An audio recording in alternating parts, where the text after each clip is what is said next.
दर्शकों नमस्कार। योग निरोग कार्यक्रम में आप सभी का स्वागत है। दर्शकों, आज हम बात करेंगे शीर्षासन के बारे में। शीर्षासन मतलब सिर नीचे और पैर ऊपर। वैसे तो शीर्षासनों को आसनों का राजा कहा गया है। शास्त्रों के अनुसार ऐसा कहते हैं 84 लाख आसन होते हैं। उन सभी का राजा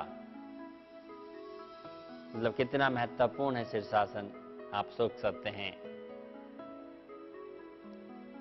राजा और बाकी सब प्रजा, सभी का ध्यान रखने वाला मतलब हमारे शरीर के हर अंगों का ध्यान रखने वाला आसन शीर्षासन। अगर मैं कहूं सबसे मुश्किल आसन कौन सा, तो कहेंगे शीर्षासन। और करने में गलती हो तो नुकसान भी इसके उतने ही होते हैं। हमें चोट लगने की संभावना होती है। आज हम सीखते हैं शीर्षासन को किस प्रकार से किया जाता है और क्या विधि है उसकी। तो चलते हैं शीर्षासन के लिए। दर्शकों, शीर्षासन करने के लिए कुछ बातों का बहुत ध्यान रखना पड़ता है। मैंने आपको बताया जितना आसान है, जितने ज़्यादा फायदेमंद है, गलत तरीके से करने के कारण उतना नुकसान भी हो सकता है। सबसे पहली बात, जब हम शीर्षासन करें तो गर्दन पर जोर नहीं आना चाहिए। जब हम शीर्षासन करते हैं तो गर्दन पर जोर आने की संभावनाएं रहती हैं। जैसे मैं कहूं कि कोई वेट 5 किलो का वेट आपके हाथ पर रख दें, तो आप देखिएगा उस वजन को उठाने के लिए आपकी बाजू की मांसपेशियां कड़क हो जाती हैं, मसल्स टाइट हो जाती हैं। इसी प्रकार जब हम शीर्षासन करते हैं तो सारे के सारे शरीर का बोझ, वजन आपके गर्दन पर आने के कारण गर्दन के मांसपेशियों में संकुचन हो जाते हैं, जिसके कारण जो आर्टरीज हमारे ब्रेन में रक्त लेके जाती है वो नहीं लेके जा सकती। उस कारण हो सकता है हमें चक्कर आ जाएं। इसलिए जब भी हम शीर्षासन करें तो हमें इस बात का विशेष ध्यान रखना पड़ता है कि हमारा जो वजन है गर्दन पर नहीं पड़े। जब हम शीर्षासन करें तो हमें 2 से 3 इंच मोटा कपड़ा जैसे बेडशीट, अति उत्तम है कंबल, वो हमें लेना चाहिए। क्योंकि जब हम डायरेक्ट जमीन पर या छोटे मैट पर शीर्षासन का अभ्यास करते हैं तो हमारे सिर में चोट लगने की संभावनाएं होती हैं। क्योंकि हम सारा दिन चलते हैं तो आप देखिएगा हमारी तलवे का स्किन आप अगर दबाते भी हैं तो उधर फर्क नहीं पड़ता, आप देख सकते हैं। लेकिन हमारे सिर पर हड्डी होने के कारण यहाँ का स्किन बहुत नाजुक होता है। अगर फर्श पे हम करते हैं या पतले मैट पर करते हैं तो उसका सारा प्रेशर हमारे सिर पर होता है, जो नुकसानदायक हो सकता है। इसलिए जब आप शीर्षासन का अभ्यास करें तो कंबल या मैट, जैसे देख लीजिएगा आप इस प्रकार का मैट भी ले सकते हैं। इसको आप जैसे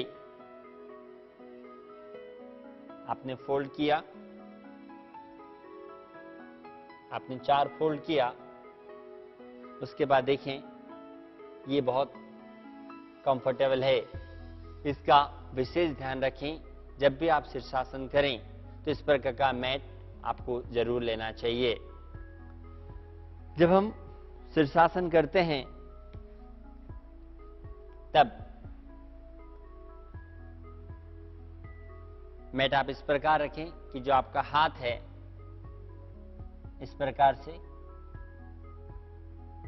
उंगलियों को आपस में फंसाएंगे और हाथ को इस प्रकार से रखेंगे जिसमें आपकी कोहनियां एक ट्रायंगल त्रिकोण बन जाए। ये आप देख सकते हैं इस प्रकार से। शीर्षासन के लिए इस तरह का मैट आप लें। और शीर्षासन के बारे में एक बात और बताऊं, शीर्षासन को हमने आपको बताया आसनों का राजा है। अगर फैमिली वाइज बात करें तो लाइक ए फादर, एक फादर का रोल अदा करता है शीर्षासन। शीर्षासन एकमात्र ऐसा आसन है जो हमारे एंडोक्राइन सिस्टम को एक्टिवेट करता है। एंडोक्राइन सिस्टम मतलब अंतस्त्रावी ग्रंथियां जैसे पिट्यूटरी, पिनियल, थायराइड और पैराथायराइड, थाइमस, एड्रिनल किडनी के ऊपर, पैनक्रिया एंड गोनाड्स जननेंद्रियां, उन सभी को एक्टिवेट करने के लिए शीर्षासन बहुत ही महत्वपूर्ण आसन है। शीर्षासन करने से मैंने आपको बताया एंडोक्राइन सिस्टम तो एक्टिवेट होते ही हैं, उसके साथ रक्त का सर्कुलेशन पूरा ब्रेन की तरफ होता है जिसके कारण चेहरे के लिए, बालों के लिए, आंखों के लिए और मैं कहता हूं शरीर के प्रत्येक अंगों के लिए बहुत ही महत्वपूर्ण है। शीर्षासन करते हुए बिल्कुल भी जल्दीबाजी नहीं करनी चाहिए। जब हम शीर्षासन करते हैं तो धीरे धीरे हमें इसे करना चाहिए क्योंकि शीर्षासन एक दिन में नहीं हो सकता। शीर्षासन के लिए आपको कम से कम 2 से 3 महीने नियमित अभ्यास करने के बाद आप शीर्षासन की पूर्ण अवस्था की तरफ जा सकते हैं। इसलिए शीर्षासन नियमित साधना करने के बाद ही आप उसे पूरी तरीके से कर सकते हैं। आज हमने शीर्षासन के बारे में चर्चा किया, उसे किस प्रकार से करना चाहिए उसके बारे में कल हम फिर मिलेंगे इसी आसन को आगे बढ़ाते हुए। तब तक के लिए नमस्कार।